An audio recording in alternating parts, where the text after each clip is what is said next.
বাংলাদেশকে আক্রমণ করতেই যাবে কেন? বাংলাদেশ আমাদের নিজেদের বাচ্চা। বাবারা কখনো বাচ্চাদেরকে আক্রমণ করে? বাচ্চারা বাচ্চাদের কখনো আক্রমণ করে? বাংলাদেশ আপনাদের বাচ্চা কেন হতে যাবে? কেন? বাংলাদেশ একটি স্বাধীন সার্বভৌমত্ব রাষ্ট্র। অবশ্যই প্রতিবেশী বদল করা যায় না। আমাদের একটা দুষ্টু বদমাইশ প্রতিবেশী পাকিস্তান আছে।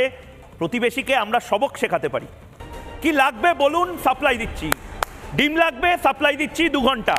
উন্মাদের মতন যারা ভারত বিরোধিতা করছে তারা করে লাভটা কি পাবে? আরিফ ভাই আমাকে লজিকটা বোঝান। আপনারা পাকিস্তানে হতে চান, আপনারা লিবিয়া সিরিয়া হতে চান, মানে কেন? মানে লোকে তো ভালোটা নেয়। ভারত, আমেরিকা, চায়না, রাশিয়া এদের সাথে আপনারা বন্ধুত্ব বাড়ান।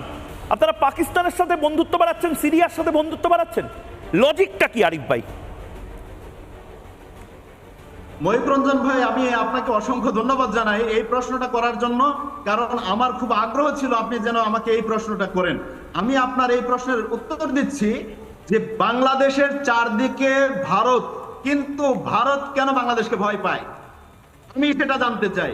ভারত কেন বাংলাদেশকে ভয় পায়?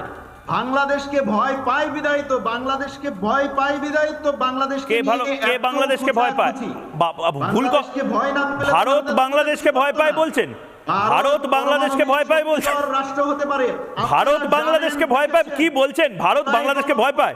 বাংলাদেশের, আরে বাংলাদেশ এইটুকু একটা দেশ, ভারত 140 কোটির দেশ, বাংলাদেশকে ভয় পায়?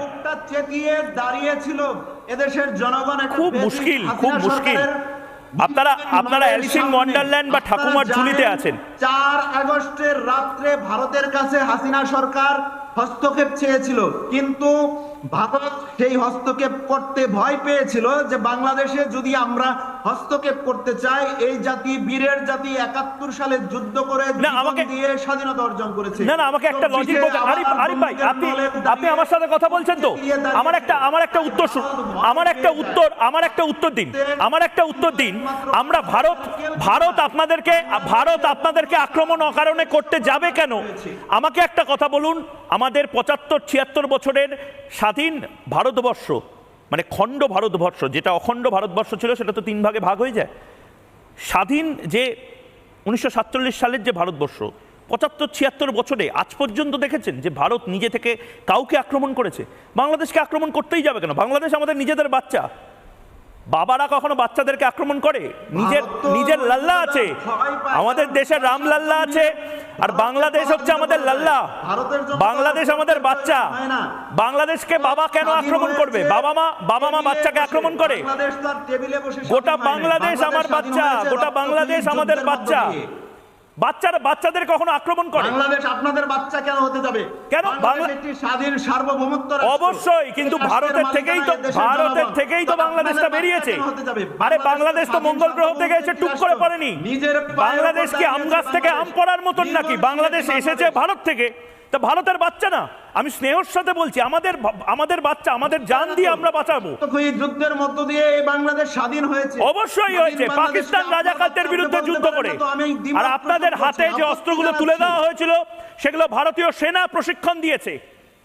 এগুলো অকৃতজ্ঞের মতন কেন বলছেন? আপনারা আওয়ামী লীগকে প্রশিক্ষণ দিয়েছিলেন। আওয়ামী লীগ, তার মানে আওয়ামী লীগ শুধু স্বাধীনতার লড়াই লড়েছে? আপনারা রাজাকার ছিলেন? আওয়ামী লীগ শুধু প্রস্তুতি নিয়েছিল? আরে আওয়ামী লীগকে শুধু স্বাধীনতার লড়াইয়ের প্রশিক্ষণ দেওয়া হয়েছে? কি বলছেন? আসতে পারেন নাই তো। স্বাধীনতার লড়াইয়ের প্রশিক্ষণ কাকে দেওয়া হয়েছে? আর আপনারা শেষ সময়ে এসেছিলেন পাকিস্তানের ফেলে যাওয়া কিছু অস্ত্র এবং সরঞ্জাম, সামরিক যে যান, এগুলো আপনারা কুড়িয়ে নেওয়ার জন্য আপনারা সেগুলো ডাকাতি করে নিয়ে গেছেন, চুরি করে নিয়ে গেছেন।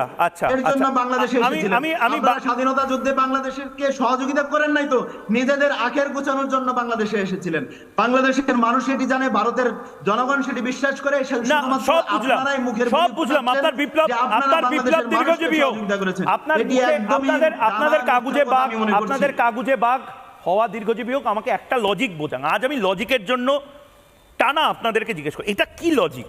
মানে এটা তো একটা বাচ্চা ছেলে বা মেয়েও বোঝে যে ভারত থেকে আপনারা বাংলাদেশে চাল আনছেন, কয়েক কোটি কিলো চাল, সব মানলাম। এটাই তো স্বাভাবিক হওয়া উচিত যে দেশটার চারপাশটা ভারত ঘিরে রাখা, ভারতের সাথে আপনাদের জল, আপনাদের স্থল, সমস্ত কিছু ভারতের সাথেই শেয়ার করতে হবে। আপনারা একদিন চাইলেন যে ভারতের ওপর রাগ হয়ে গেল, আপনারা ব্যাগপত্র নিয়ে দৌড়ে চলে আমেরিকার প্রতিবেশী হতে পারবেন না।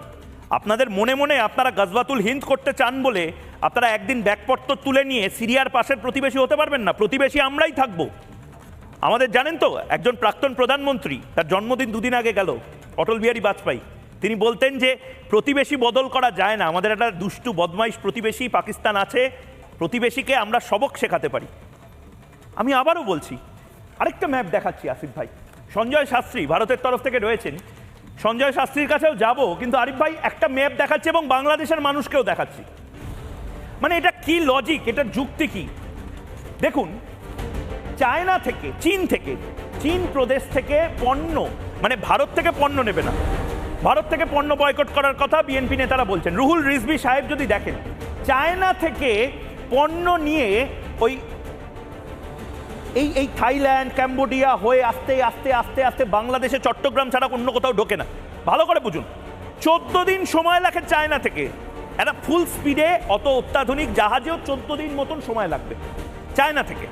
আর পাকিস্তান থেকে, পাকিস্তান এখন আপনাদের ফেভারিট দেশ হয়েছে। বাংলাদেশবাসীকে বলছি, আপনাদের নয়নে, শয়নে, স্বপনে সব জায়গাতে পাকিস্তান থেকে করাচি হয়ে যদি আসতে হয় তাহলে 16 দিন লাগবে। কস্টিং তো আপনাদের বাড়বে। আর ভারত থেকে শত্রুতা করছেন, ভারতের বিরুদ্ধে শত্রুতা করছেন, ভারতকে চমকাচ্ছেন, তো ভারত থেকে কতদিন লাগে? 2 ঘন্টা, পেট্রাপোল বেনাপোল, এপারের দিনাজপুর ওপারের দিনাজপুর। এই শিলিগুড়ির চিকেন স্নেক নিয়ে নেবো, এই নিয়ে নেবো, শিলিগুড়ির জাস্ট ওপারটা হচ্ছে বাংলাদেশ। 2 ঘন্টার মধ্যে আরিফ ভাই কি লাগবে বলুন, সাপ্লাই দিচ্ছি। ডিম লাগবে, সাপ্লাই দিচ্ছি 2 ঘন্টা। বাংলাদেশ ভারতের চাল খাচ্ছে, ডাল খাচ্ছে, তেল ব্যবহার করছে, সব ব্যবহার করছে। আমরা বলছি যে করুন, কিন্তু ভারত বিদ্বেষ এবং ভারতে সন্ত্রাসবাদে যারা সাহায্য করছে তাদের হাত কেন ধরছেন? ভারত বিদ্বেষী বাংলাদেশের মানুষ নয়, কারণ ভারতের মানুষ আপনারা আমাদেরকে বিদ্বেষী হিসেবে উপস্থাপন করছেন না। স্পষ্ট আমি আবারও বলছি, বাংলাদেশের সাধারণ মানুষ ভারত বিদ্বেষী নয়। ঠিক বলেছেন মোহাম্মদ ইউনূস, এবং আপনারা ভারত বিদ্বেষী একটা জায়গা তৈরি করছেন পাকিস্তানের দালালি করার জন্য। ভুল বলেছি না? ঠিক বললাম না ভুল? এই জন্য ডক্টর মোহাম্মদ ইউনূসের সরকারকে আমরা প্রতিষ্ঠিত করেছি। গণ অভ্যুত্থান হয়েছে, একটি ফ্যাসিস্ট হাসিনা সরকার ছিল, সেই সরকারকে আমরা পরাজিত করেছি। আপনাদের দেশে গিয়ে পালিয়েছে, পৃথিবীর কোন রাষ্ট্র তাকে জায়গা দেয়নি, আপনারা কাঙালি হয়ে তাদেরকে জায়গা দিয়েছেন। এত মানে অবস্থা হয়েছে আপনাদের যে তাকে জায়গা না দিলে আপনারা খুশি হতে পারতেছেন না, সেই জন্য আপনারা তাকে জায়গা দিয়েছেন।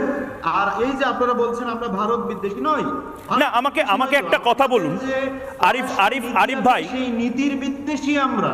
আরিফ ভাই আমাকে একটা কথা বলুন, আপনাদের নির্বাচনটা কবে করাবে মোহাম্মদ ইউনূস? অবশ্যই দ্রুততম সময়ে। কবে ডেডলাইন বলুন? অনেকদিন তো হয়ে গেল, 100 দিনের ওপর হয়ে গেল। আমরা বলেছি যে যৌক্তিক সময়ের মধ্যে অবশ্যই একটি নির্বাচন হবে, সেই নির্বাচনের পর একটি নির্বাচিত সরকার ক্ষমতায় আসবে, সেই সরকারের হাতে ক্ষমতা হস্তান্তর হবে। কবে? টাইমটা কবে? ডেট কেন ঘোষণা করছেন না? সেটাতে আমরা অবশ্যই সেদিকে আগাবো। আমাকে একটা কথা বলুন, আমার তো আরিফ ভাই আপনার কথা আমার খুব ভালো লাগলো। আপনি শুরুতে আমাকে এবং বাকিদেরকে ধন্যবাদ জানালেন, আমিও আপনাদেরকে সবাইকে ধন্যবাদ জানাচ্ছি, বাংলাদেশের যারা রয়েছেন প্রত্যেককে ধন্যবাদ জানাচ্ছি। প্রতিদিন আমার সাথে এই টক্করটা নেন আপনারা, আমার খুব ভালো লাগে।